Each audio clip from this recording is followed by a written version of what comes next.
কথা হচ্ছে যে জামাত যদি একটু উদার হয়ে বাংলাদেশের ক্ষমতায় আসে, আমি সবচেয়ে বেশি খুশি হব। কেন খুশি হব আপনাকে বলি। প্রথম কথা হচ্ছে, জামাত যদি বাংলাদেশের ক্ষমতায় আসে এবং এই যে ডাকসুতে জিতছে, সব জায়গায় জিতলে এটা সুবিধা যেটা হবে, জামাত যদি বাংলাদেশের ক্ষমতায় চলে আসে, দুইটা বড় ধরনের অ্যাচিভমেন্ট হবে। আমরা আওয়ামী লীগ দেখেছি, বিএনপি দেখেছি, জাতীয় পার্টিও দেখেছি, এবার জামাত দেখতে চাই। হাসিনা চলে যাওয়ার পরে যদি আওয়ামী লীগের শত শত কর্মীকে আমরা দেখতাম রক কাটা, তাহলে আমরা ধরে নিতাম এটা শিবির করেছে। হাসিনা যেরকম 6 মাস টিকেছিল, আমি মনে করি বিএনপি ক্ষমতায় আসলে 6 মাসও ধরে রাখতে পারবে না। প্রথম কথা হচ্ছে যে জামাতের বিএনপির রেজাল্টটা নাই হয়ে গেছে। কেন দল মানুষ করবে? কোনো কারণ নাই। যাই হোক, এই জন্যেই ইন্ডিয়ার মাথা খারাপ হয়ে গেছে, নামাইছে সবাই রে। জামাতের পাশে যেন কেউ না দাঁড়ায়, ইনকিলাব কোমর বেঁধে নামিছে। দেখেছেন না? আপনি দেখেন, এই যে বাহাউদ্দিন সালাউদ্দিন সাহেবের বগল দাবা হইয়া জামাতের বিরুদ্ধে কোমর বেঁধে লাগছে। সালাউদ্দিন সাহেব যেটি যায় সেটি বাহাউদ্দিনও যায়। সালাউদ্দিন বাহাউদ্দিন দুই ভাই একসাথে, কি মজা। তো বিএনপির বুদ্ধিজীবীরা যে আলবটর করে গলা ফাটায়। তো ইনকিলাবের প্রতিষ্ঠাতা বাহাউদ্দিনের বাপ মৌলানা মান্নান তো আলবটরের সাথে জড়িত ছিল। এর সাথে ধর্মমন্ত্রী ছিল এই মৌলানা মান্নান। ডাক্তার আলিম চৌধুরীর স্ত্রী সরাসরি মৌলানা মান্নানকে আলিম চৌধুরীর হত্যার সাথে যুক্ত থাকার অভিযোগ আনছে। এ দেখেন, জামাত হারাম হইলেও আল বদর নেতা মৌলানা মান্নান আরাম। হ্যাঁ, বিএনপির জন্য হেফাজতের একাংশকে খেপায় তোলার চেষ্টা চলতেছে। এটা কথা বলি, হাসিনারও কম জননী উপাধি দিছিল হেফাজতের একাংশ। ওই নেতারা আছে টিকে নাই। রাজনীতি এভাবে হয় না। শেষ বিচারে বাংলাদেশের রাজনীতি হবে ইন্ডিয়া প্রশ্নে কোন রাজনৈতিক দল কি অবস্থান নিতেছে, ওইটা দিয়ে আলটিমেটলি ভোটের হিসাব হবে। কারে বগল দাবা করতে পারছেন, এই দিয়ে কিছুই হবে না। জনগণ কোন দলের চাকর বাকর না। হর্ষবর্ধন সিংলার বিস্ফোরক বক্তব্য আগে শোনেন, সে কি কইতেছে। Sort of hesitate to think of what would be the consequences of the wrong, let's say, dispensation coming to power in Bangladesh. বাংলাদেশে যদি ভুল একটা সরকার সত্যিই ক্ষমতায় এসে যায়, তাহলে আমাদের নিরাপত্তা ও দীর্ঘমেয়াদী স্বার্থের জন্য তার পরিণতি কি হতে পারে সেটা ভেবেও সত্যিই আমি দ্বিধাগ্রস্ত। এটার একটা বাস্তবতার দিক আছে, নিরাপত্তার দিক আছে, যেটা এদেশের সব নাগরিকের জন্যই ভাববার বিষয়। এটা খুব সহজে বলাই যায়, যে কেউই জিতে ক্ষমতায় আসুক, আমরা তাদের সঙ্গেই কাজ করব। কিন্তু সেই যে কেউটা যদি আপনার স্বার্থের বিরুদ্ধে কাজ করে, তাহলে তো সেটা নিয়ে আপনাকে অবহিত থাকতে হবে। তখন তো আপনি বলতে পারবেন না, ও আপনারা ওখানে ক্ষমতায় আছেন, বেশ বেশ। যদিও আমি আগেই বলেছি, আমরা আমাদের সব প্রতিবেশীর সঙ্গেই সহযোগিতার স্পিরিট নিয়ে কাজ করতে চাই, আর আমাদের নেইবারহুড ফার্স্ট নীতিরও মূল কথা সেটাই। কিন্তু এখানে মনে হচ্ছে আমরা একটা কঠিন পরিস্থিতির সম্মুখীন। আমাদের নিরাপত্তার স্বার্থ যাতে রক্ষিত হয়, সেটা আমাদের দেখতেই হবে। আর আমাদের ইমিডিয়েট নেইবারহুডের কথা যদি বলি, যেসব দেশের সাথে আমাদের অভিন্ন সীমান্ত আছে, সেখানে তাদের অভ্যন্তরীণ বিষয় বলে কিছু থাকতে পারে না। এটা একান্তই আমার ব্যক্তিগত মত, দয়া করে আমাকে ভুল বুঝবেন না। সে বলতেছে ভারতের সীমান্তবর্তী রাষ্ট্রগুলোর আভ্যন্তরীণ বিষয় বলে কোনো কিছু থাকতে পারে না। চিন্তা করেন, তার মানে আমাদের কাছেও ভারতের আভ্যন্তরীণ বিষয় বলে কিছু থাকতে পারে না। ও মানবে, ওইটা মানবে না। নিজের বেলায় আটি সাটি, পরের বেলায় সিমটি কাটি। বলছে ভারতের স্বার্থবিরোধী কোন শক্তিকে আগামী নির্বাচনে ক্ষমতা আসলে তারা বসে থাকবে না। প্রশ্ন হচ্ছে ভারত এখন কাদের ভারতের স্বার্থবিরোধী আর কাদের ভারতপন্থী হিসেবে বিবেচনা করছে, বুঝতেছেন? এবার আসেন বিএনপি নিয়ে আলোচনা করি। আমি কই নাই যে বিএনপি ভারতপন্থী, আসেন আমরা আলোচনা করি আর কি। তো এইটা শুনে বিএনপি আলাদা কইবে যে বাপ তুই সরিয়ে নিয়ে থাক, এপিসোড কর। রাজনীতি নিয়ে এপিসোড করলে তো ধরিস, ধর্মই তো আবহাব করে লাভ নাই, ধরাধরি শুরু হয়ে গেছে। ফাইনালি কেন আজকের তরুণ বিএনপি করবে না? 90 দশকের সবচেয়ে উজ্জ্বল তরুণেরা ছাত্র দল করত, সে তরুণেরা এখন প্রৌঢ়, কিন্তু এখন ওরা কিন্তু আর বিএনপি করে না, সাপোর্টও করে না। আপনি দেখেন, হিসাব করে দেখেন, কারণ তারা যে সাপোর্ট করতো বিএনপিকে, সেই বিএনপি নাই। আজকে কোনো আধুনিক তরুণ বিএনপি করবে না, করতেছেও না। করতেছে কারা? করতেছে যারা, আমি আর বললাম না, কিছু আনকালচার্ড লোকজন বিএনপি করতেছে এখন, আনকালচার্ড এবং বুদ্ধিহীন। আমার প্রোফাইলে, ফেসবুক প্রোফাইলে সে কি ভাষায় আক্রমণ করে, ওটা দেখলেই বুঝবেন ওদের সাংস্কৃতিক মানটা কি, রুচি কি। আপনারা বিশ্ববিদ্যালয় নির্বাচনে দেখছেন না ছাত্রদল আসলে কি রাজনীতি করে? দেখেন, মানে নেতার নামে জয়ধ্বনি।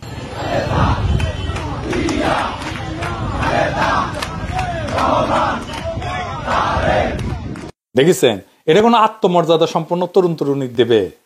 সে তো রাজনীতি করতে আসবে, নেতা নেত্রীর চাকর হইতে তো আসবে না। আচ্ছা, আর একটা জিনিস দেখায়, মজার জিনিস, ছাত্রলীগের স্লোগান শোনান। গণতন্ত্রের কোন মানুষ কন্যা আছে? সেই নেতে চুমুর চুমুর রব উঠেছে আম্বেদ কলেজ চারিদিকে রুমে রুমে। এবার ছাত্র দলেরটা শোনান এইটা সাহেব।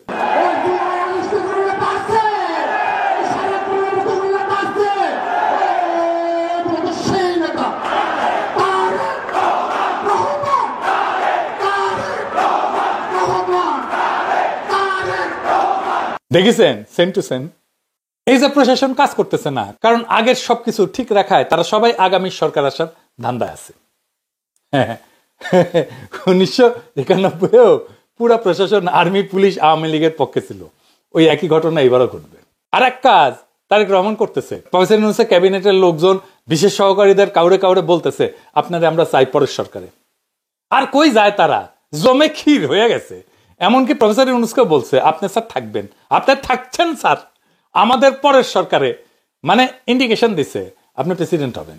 এটা কি তারেক রহমান বলতে পারে কাউকে? বলাটা কি নৈতিক? এটা তো অচেতনে বায়াস হয়ে যাবে। ইলেকশনের পরে যেই সরকারি ক্ষমতায় আসুক, নৈতিকভাবে প্রফেসর ইউনূসের সরকারের কারোই পরের সরকারে থাকা উচিত না। প্রফেসর ইউনূস সহ যারাই যাবে সেই সরকারে তারা জনগণের বিশ্বাস ভঙ্গের দায়ে অভিযুক্ত হবে। তাই সাবধান, প্রফেসর ইউনূস সহ কেউ ওই রাস্তায় হাঁটবেন না। আমি আবার প্রফেসর ইউনূসের সরকারকে বাম্বু দিলে বাকশালীরা খুব উৎফুল্ল হয়। হ্যাঁ, আমি তো কারোর চাকর বাকর না, নিজের বিবেক বন্ধ করে এখান তো সাপোর্ট করে যাব না কাউরে। নিকা তো বসি নাই কারোর সাথে, তাই না? নিকা বসলেও তো তালাক দেওয়া যায়। আমার কমিটমেন্ট শুধু দেশের জনগণের কাছে। আমার লক্ষ্য বাংলাদেশের স্বাধীনতা, সার্বভৌমত্ব, জাতীয় মর্যাদা আর আঞ্চলিক অখণ্ডতা রক্ষা করা।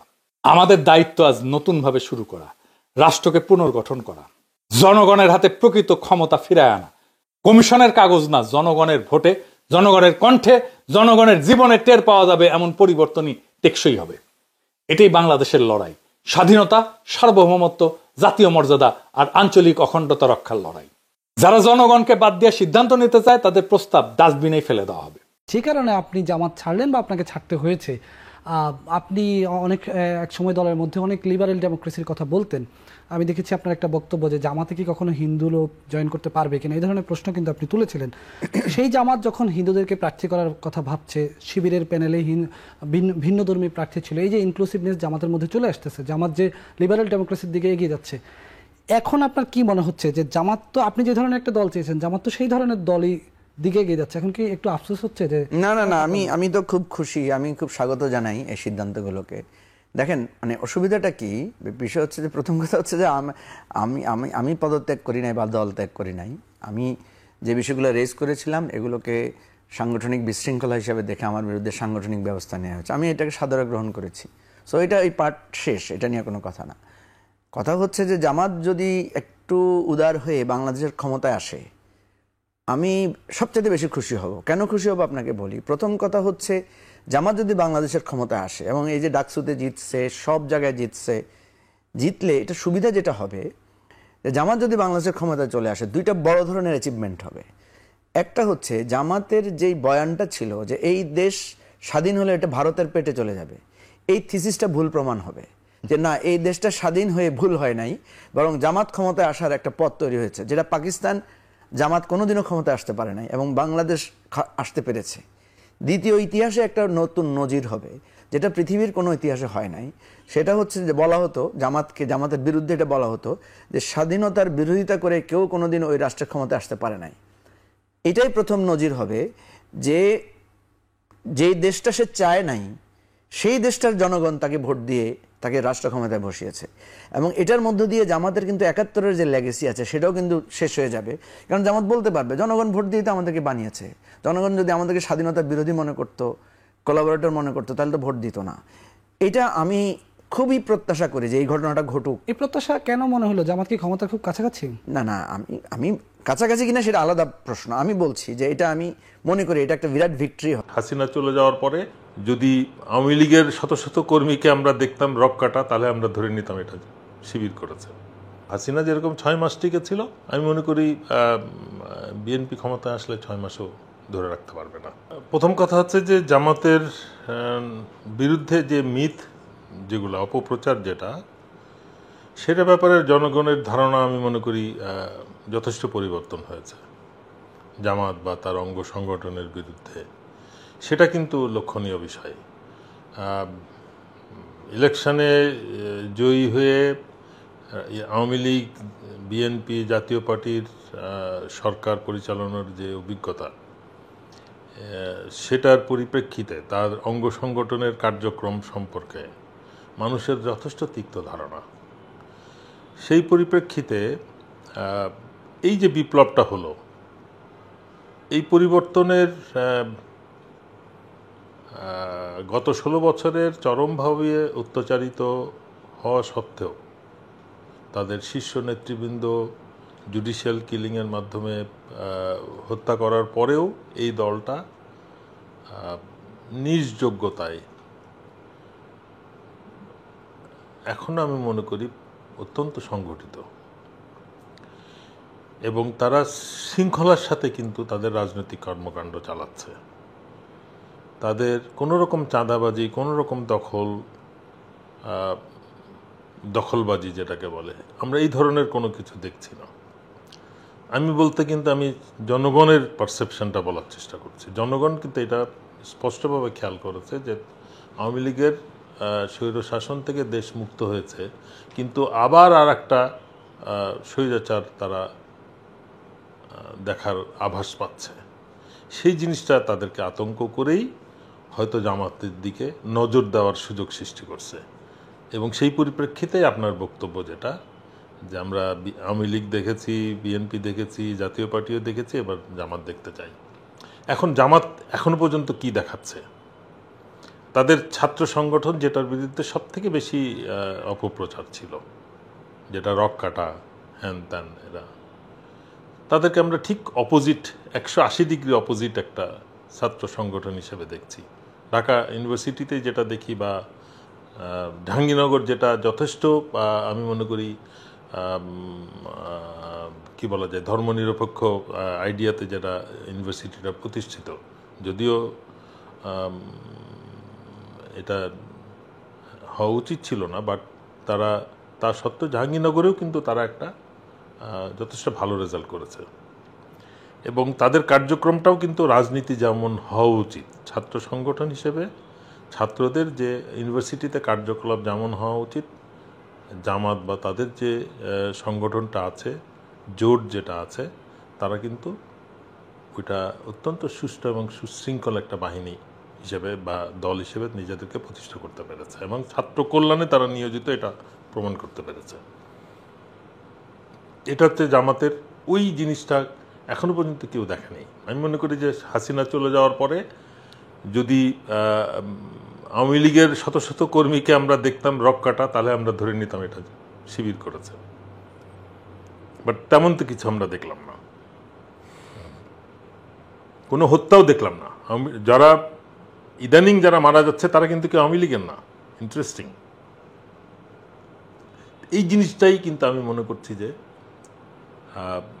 মানুষের এই ধারণাটা পাল্টাতে সাহায্য করছে। দল হিসেবে জামাত ইসলামকেও যেটা দেখা যাচ্ছে, তারা তাদের যথেষ্ট সংগঠিত, কোনো রকম চাঁদাবাজি কার্যকলাপ বা এই ধরনের দখলবাজির মধ্যে তাদেরকে আমরা দেখছি না। প্লাস যেটা বাজারে প্রচার রয়েছে জনগণের মধ্যে, যে জামাত দখল করছে ইউনিভার্সিটি আর বিএনপি দখল করছে হাট ঘাট মাঠ, টেন্ডারবাজি করতেছে, এই জিনিসগুলো কিন্তু বাস্তবেও হচ্ছে বলেই কিন্তু মানুষ, যে পজিটিভ দখল কারা করছে, নেগেটিভ দখল কারা করছে, জি। তো এই জিনিসটাই জনগণকে বেশি আপনার ওই কথার দিকে নিয়ে যাচ্ছে যে আমরা বিএনপি দেখেছি, আওয়ামী লীগ দেখেছি, এবার জামাতকে দেখতে চাই। বাস্তবে তো মানুষ যদি ভোট দেওয়ার সুযোগ পায়, তখনই বোঝা যাবে যে মানুষ কি চায়। আর যদি তারা ভোট না দিতে পারে আগের বার পুরনো বন্দোবস্তের মতো, তাহলে তো আমরা আবার একটা বিশৃঙ্খল সিস্টেমের মধ্যে বা স্বৈরাচার সিস্টেমের মধ্যে চলে যাব বলে মনে করছি।